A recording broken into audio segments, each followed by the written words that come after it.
Hello दोस्तों, आपका स्वागत है हमारे चैनल चैम्पियन जैद पर। मैं हूं आपका दोस्त मोहम्मद जैद। और दोस्तों, पिछले लेक्चर में हम लोग ने लेसन पढ़ा 3.1।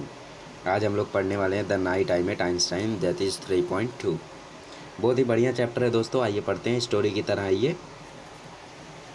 और इसके राइटर जो हैं वो हैं जेरोम विडमैन। ये एक अमेरिकन प्ले राइट थे। तो देखते हैं लेसन में क्या है। आइंस्टाइन में ना टाइटल में आइंस्टाइन है, मतलब इसमें आइंस्टाइन ज़रूर होंगे। तो पहले राइटर से शुरू किया गया है। When I was a very young man I was invited to dine at the house of philanthropist. जब ये बहुत ही जवान थे तब इनको इनवाइट किया गया था डाइन मतलब डिनर के लिए, एक हाउस पे, जिस फिलेंथ्रोपिस्ट के हाउस पे। फिलेंथ्रोपिस्ट मतलब वो लोग दोस्तों जो दान तो करते हैं लेकिन दान करके दिखाते नहीं है कि उन्होंने ऐसा कुछ किया है, मतलब जो सीक्रेटली डोनेशन देते हैं। आफ्टर वंडरफुल डिनर, अच्छे से डिनर के बाद होस्टेस आए और वो हमें ड्राइंग रूम में लेकर गए। Chairs were being arranged. I am arranging the chairs for a concert. My hostess said, we are going to listen to a very good pianist. Chairs arrange थी और राइटर अपने लिए चेयर अरेंज कर रहे थे कॉन्सर्ट में। और hostess आई वहाँ पे और उन्होंने कहा कि हम लोग बहुत ही अच्छे पियानिस्ट को सुनने जा रहे हैं। पियानिस्ट मतलब वो दोस्तों जो पियानो प्ले करता है। दो every one else was very happy, I was not. I was a tone deaf. अब यहाँ पे राइटर कह रहे हैं कि सभी लोग बहुत ही खुश थे क्योंकि जब उन्होंने पियानो बजाया तो सबको म्यूज़िक समझ में आ रही थी, लेकिन टोन डीफ थे, मतलब इनको म्यूज़िक समझ ही में नहीं आती थी। तो कहाँ पे खुश होना है, कहाँ पे दुखी होना है, कहाँ पे ताली बजाना है, इन्हें मालूम ही नहीं था। तो ये हैप्पी नहीं थे उतने। I sat down so that I would not be impolite and waited for the concert to begin. I did not pay attention to the music after it began. ये शांति से वहाँ पे बैठ गए और इंतज़ार किया कि कॉन्सर्ट शुरू हो। ये ज़्यादा अटेंशन नहीं दे रहे थे म्यूज़िक को। आफ्टर अ वाइल, थोड़े समय के बाद इन्होंने सुना कि सभी लोग ताली बजा रहे हैं। तब इन्हें एहसास हुआ कि लगता है म्यूज़िक ख़त्म हो गई। Just then I heard a gentle but firm voice saying you are fond of Bach. और कॉन्सर्ट ख़त्म होते ही सबने ताली बजाई। तब इन्हें एहसास हुआ कि कॉन्सर्ट ख़त्म हो गया है। इन्होंने भी साथ में ताली बजाई ताकि किसी को पता ना चले कि ये टोन डीफ है। और इन्होंने इतने अच्छे से ताली बजाई कि सामने जो जेंटलमैन थे उन्होंने इनसे पूछा कि आप फॉन्ड ऑफ बैच, मतलब बैच वहाँ पे जो प्ले कर रहे थे पियानो को, उन्होंने पूछा तुम्हें वो पसंद है। I knew as much about Bach as I did about nuclear physics. मुझे बैच के बारे में उतना ही पता है जितना मुझे न्यूक्लियर फिजिक्स के बारे में पता है। I was going to say something ordinary so that I could get out of the situation. I turn in order to look at my neighbour. और इन्होंने सिंपल सा जवाब देना चाहते थे क्योंकि सिंपल सा जवाब दे के ये उसमें से निकल जाए। तो फिर उसके बाद क्योंकि और सवाल पूछते फिर बात आगे बढ़ती और इनको कुछ मालूम ही नहीं था बैच के बारे में। और फिर इन्होंने अपने नेबर को देखा और वहाँ पे बहुत ही फेमस फेस देखा। फेमस फेस दोस्तों, हो सकता है यहाँ पे एंट्री हो गई हो आइंस्टाइन की। It was someone with a shock of white hair and a pipe. ऐसे दिखते थे आइंस्टाइन दोस्तों, वाइट हेयर और मुंह में pipe. I knew that I must tell this man the truth. He looked at me as if my answer was every important. और सामने वाले बंदे जिसने सवाल पूछा था उन्होंने मेरी तरफ देखा ऐसे कि जैसे मेरा आंसर बहुत इंपॉर्टेंट है। और मैंने जवाब में बोला कि मुझे बैच के बारे में कुछ नहीं मालूम है, मैंने कभी सुना ही नहीं है उसकी म्यूज़िक के बारे में। और ऐसा जवाब सुन के वो जो बंदा था वो एकदम सरप्राइज़ हो गया। You have never heard of batch, या सही में तुमने नहीं सुना है कभी बैच को, उन्होंने ऐसा पूछा। He made it sound as if I had said that I had never taken a bath. अब यहाँ पे थोड़ा सा जोक सा पार्ट आया है। उन्होंने कहा कि उन्होंने ऐसा शॉक हो गए कि जैसे मैंने बोल दिया हो कि मैं कई दिनों से नहाया ही नहीं हूँ, कभी नहाया ही नहीं हूँ, ऐसा। मतलब वो बहुत ही शॉक्ड हो गए थे। I'd like to understand music so that I could understand Bach. I said but I am unable to, I am tone deaf. अभी ये कह रहे हैं राइटर उनसे, आइंस्टाइन से, कि मैं म्यूज़िक को अंडरस्टैंड करना चाहता हूँ ताकि मैं अंडरस्टैंड कर सकूँ बैच को, लेकिन मैं म्यूज़िक ही नहीं अंडरस्टैंड कर पाता हूँ तो क्या, मैं टोन डीफ हूँ। The old man got up. वो जो ओल्ड मैन मतलब आइंस्टीन थे वो खड़े हुए और उन्होंने कहा तुम मेरे साथ चलो।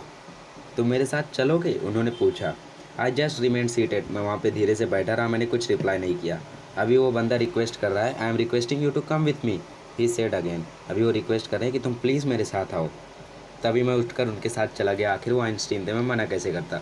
ही took me to a room which had a gramophone in it and asked what kind of music you like.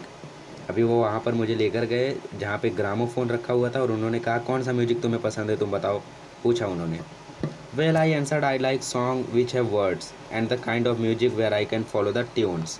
अभी इन्होंने कहा कि मुझे वो म्यूज़िक पसंद है जिसके थोड़े से वर्ड्स हो, ऐसा नहीं कि खाली टोन हो, ट्यून हो और उसको मैं फॉलो भी ना कर पाऊँ। तो मुझे ऐसा सॉन्ग सुनाइए जहाँ पे थोड़े से वर्ड्स हो, लिरिक्स हो और मैं ट्यून को फॉलो कर सकूँ। He smile and nodded obviously pleased, you can give me an example perhaps. अभी सामने जो आइंस्टीन थे वो थोड़े से हंसे और उन्होंने कहा ठीक है, पर तुम्हें मुझे एक एग्जांपल दे दो जिनका मैं बना सकूं। तो I told him I like anything by Bing Crosby, मैंने कहा कि बिंग क्रॉस्बी का कोई भी गाना हो आप चला दो, मुझे पसंद है। At once I could hear Bing Crosby's voice filling in the room, अब जैसे ही उन्होंने शुरू किया तुरंत मुझे बिंग क्रॉस्बी का साउंड सुनाई दिया पूरे रूम में। Now can you please tell me what you just heard, he said. अभी सामने वाले ने क्वेश्चन पूछा कि तुम बता सकते हो कि तुमने क्या सुना। अब जब मैंने सुना तो सिंपलीस्ट आंसर इसका यही था कि मैं वही गाना दोबारा गा दूँ, और इसीलिए मैंने वो गाना तुरंत गा दिया। अब सामने वाले के लिए जब इन्होंने गाना गाया तो वो स्माइल किए, थोड़े से मुस्कुराए और उन्होंने कहा you are not tone deaf, he said. उन्होंने कहा कि तुम टोन डीफ नहीं हो, हंसकर उन्होंने कहा। आई told him this was one of my favourite song, something I had heard 100 times, so it didn't really prove anything.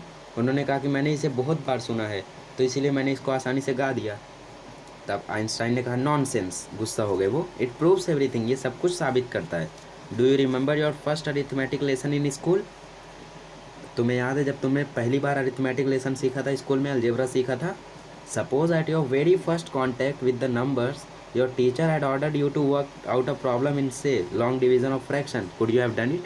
अगर तुम्हें टीचर ने बिना पढ़ाए बोला होता या फिर एक ही बार पढ़ाया होता और बोला होता कि तुम ये सम करो, तो क्या तुम कर पाते।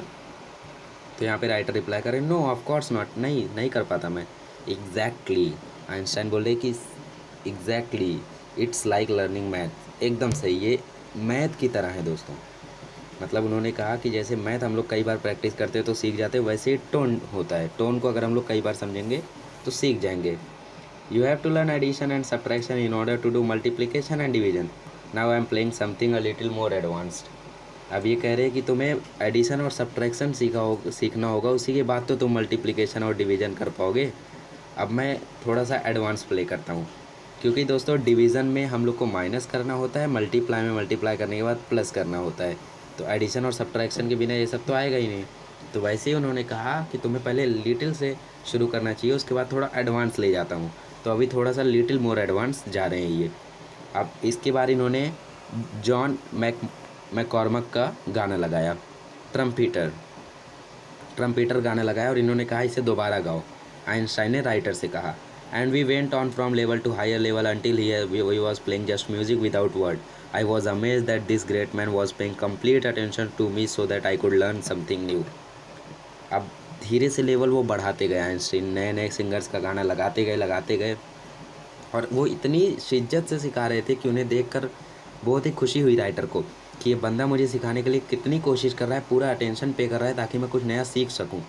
और जब वो ऐसा कर रहे थे तो इन्होंने भी अपनी पूरी कोशिश की, और जब वो ऐसा कर रहे थे तो इनको ऐसा लगा कि जैसे वो दुनिया के सबसे इम्पॉर्टेंट पर्सन है, सबसे आवश्यक इंसान है। Suddenly he got up and turned of the gramophone, तुरंत वो खड़े हुए और उन्होंने ग्रामोफोन को बंद किया। किसने? आइंस्टीन ने। Now young man, he said, we are ready to listen to Bach, अब मुझे लगता है तुम सीख चुके हो, अब चलते हैं और बैच को सुनते हैं। We went down and sat in the hall, just allow your self to listen, he said, that's all there is it to. अब इन्होंने कहा कि हॉल में बैठे और उन्होंने कहा कि बस आंखें बंद करो और इनको सुनो और तुम सब सीख जाओगे। I have heard that piece many times since that day, but I am never alone, I am sitting beside a small man with a shock of untidy hair and pipe in his mouth. अभी Einstein के बारे में बता रहे हैं। इन्होंने कहा कि मैंने कई बार उनके बारे में सुना, लेकिन मैं अकेला नहीं था, मैं एक इंसान के साथ था जिनके मुंह में पाइप था, अनटिडी हेयर थे और आइज़ जो थे उनकी यूजुअली वार्म थे, और कॉन्सर्ट जैसे ही ख़त्म हुआ मैं भी सिंसियरली क्लैप करने के काबिल था, एबल था। मतलब कि जैसे ही कॉन्सर्ट ख़त्म हुआ, जब सभी ने तालियां बजाई थी पिछली बार तो सबको देख के इन्होंने ताली बजाई थी, लेकिन अब की बार सभी के साथ में इन्होंने ताली बजाई, मतलब ये एकदम सीख चुके थे। और हम दोनों ही वहाँ से खड़े हुए और मैंने डॉक्टर आइंस्टाइन को सॉरी बोला। She said giving me a cold look that you missed so much. अब I am sorry doctor Einstein, she said, मतलब हॉस्टेस ने कहा ये दोस्तों, हॉस्टेस ने आइंस्टाइन से कहा कि मुझे माफ़ करना सर, अब बट आपने बहुत कुछ मिस कर दिया जब आप वहाँ पे गए थे। I however were engaged in the greatest activity of which a human being is capable. She looked puzzled. Really, she said. And is that? अब इन्होंने कहा कि भले ही हमने बहुत कुछ मिस कर दिया लेकिन हम लोग वो कर रहे थे जो एक इंसान को करना चाहिए। और ये सुनकर वो होस्टेस जो थी वो एकदम पजल्ड हो गई, कंफ्यूज हो गई। रियली, उसने पूछा सच में? एंड व्हाट इज़ दैट, वो क्या है? और इन्होंने उसे बताया ही नहीं। आइंस्टाइन वहाँ से मुस्कुराए, अपना जो हाथ है वो इनके शोल्डर पर रखा। Opening of the frontiers of beauty, opening of the frontiers of beauty, जाते समय इन्होंने रिप्लाई दिया हॉस्टेस को कि जो भी हमारे अंदर की काबिलियत है उसे बाहर लाना, ये सबसे ग्रेटेस्ट एक्टिविटी होती है। भले ही हमने बैच का वो सॉन्ग मिस कर दिया, लेकिन ये जो हम लोग कर रहे थे ये सबसे ग्रेटेस्ट एक्टिविटी है। ये सुनकर शॉक रह गए सभी लोग। Opening of the frontiers of beauty मतलब जो भी हमारे अंदर काबिलियत है उसे बाहर लाना, ये इस लाइन का मतलब है दोस्तों। तो मुझे उम्मीद है कि ये लेसन भी आपको बहुत ही अच्छा लगा होगा। लेसन अच्छे लग रहे हैं तो फटाफट सब्सक्राइब करते चले चैनल को। नेक्स्ट वीडियो में मिलेंगे तो हम लोग पढ़ेंगे एक बहुत ही ग्रेट पर्सनैलिटी के बारे में, दैट इज़ स्टीफन हॉकिंग। और इनके बाद हम लोग पढ़ेंगे द विल टू विन। जी हाँ दोस्तों, मैं सारे लेसन्स पढ़ाने वाला हूँ इंग्लिश के, साथ ही साथ आपको बहुत सारे grammar, writing skill, sample papers, बहुत कुछ आपको सिखाने वाला हूँ। तो मिलते हैं नेक्स्ट वीडियो में। आज के लिए बस इतना ही।